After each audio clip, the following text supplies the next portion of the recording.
warahmatullahi wabarakatuh. Saudaraku yang dirahmati oleh Allah Subhanahu wa Ta'ala, semua umat Islam pasti pernah memanjatkan doa atau permintaan kepada Allah Subhanahu wa Ta'ala. Tetapi untuk apa? Bukankah semua sudah ditakdirkan? Simak video ini hingga akhir agar tidak tersesat. Sebelum menonton, dukung channel ini dengan like, share, komen, dan juga subscribe. Saudaraku yang dirahmati oleh Allah Subhanahu wa Ta'ala, kita semua pasti pernah berdoa dan meminta kepada Allah apa yang kita harapkan. Tetapi, apakah saudara pernah terfikirkan kalau semua yang terjadi sudah ditakdirkan oleh Allah Subhanahu wa Ta'ala? Pertanyaan selanjutnya, untuk apa kita masih memanjatkan doa jika semua sudah ditakdirkan? Semua yang terjadi di dunia ini sudah ditakdirkan oleh Allah Subhanahu wa Ta'ala. Seperti dalam firman-Nya yang artinya, apakah kamu tidak mengetahui bahwa sesungguhnya Allah mengetahui apa saja yang ada di langit dan bumi? Bahwasanya yang demikian itu terdapat dalam sebuah kitab atau Lauh Mahfuz. Sesungguhnya yang demikian itu amat mudah bagi Allah. Quran Surat Al-Hajj ayat 70. Semua kejadian dan peristiwa yang kita alami sudah tertulis dalam Lauhul Mahfuz dan Allah mengetahui apa saja yang di langit dan di bumi.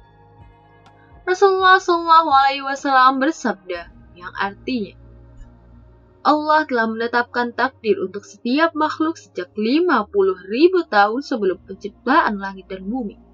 Hadis riwayat Muslim. Saudaraku yang dirahmati oleh Allah Subhanahu wa Ta'ala, sebagai seorang muslim, kita wajib mempercayai dan meyakini adanya takdir, tetapi perlu saudara ketahui kalau sebenarnya Allah Subhanahu wa Ta'ala masih membuka pintu dan peluang kepada umatnya untuk meminta dan mengusahakan apa yang menjadi harapannya. Seperti dalam firman Allah yang artinya, dan Tuhanmu berfirman, berdoalah kepadaku, niscaya akan kuperkenankan bagimu. Sesungguhnya orang-orang yang menyombongkan diri dari menyembahku akan masuk neraka jahanam dalam keadaan hina diri. Quran Surat Al-Ghafir ayat 60. Dalam firman Allah yang lain, yang artinya, dan apabila hamba-hambaku bertanya kepadamu tentang aku, maka jawablah bahwasanya aku adalah dekat.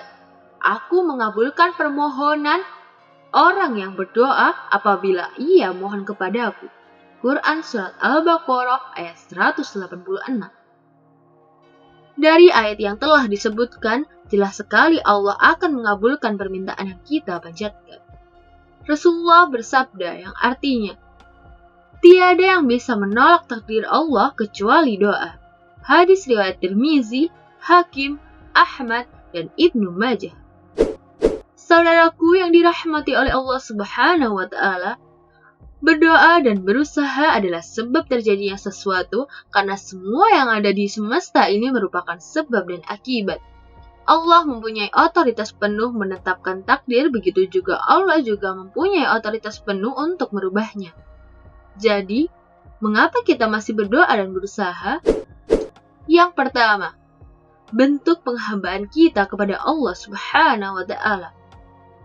Berdoa merupakan bentuk penghambaan kita kepada Allah Subhanahu wa Ta'ala karena keterbatasan dan ketidakmampuan manusia untuk melihat dan memahami segala sesuatu. Siapa yang tahu apa yang tertulis di Lauhul Mahfuz? Siapa yang tahu Allah menakdirkan kita miskin, bodoh, masuk neraka, mati karena sakit, jomblo, atau susah rezeki?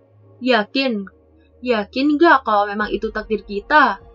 Bisa saja kita ditakdirkan sebaliknya, bukan? Yang kedua, Allah memberi kita akal.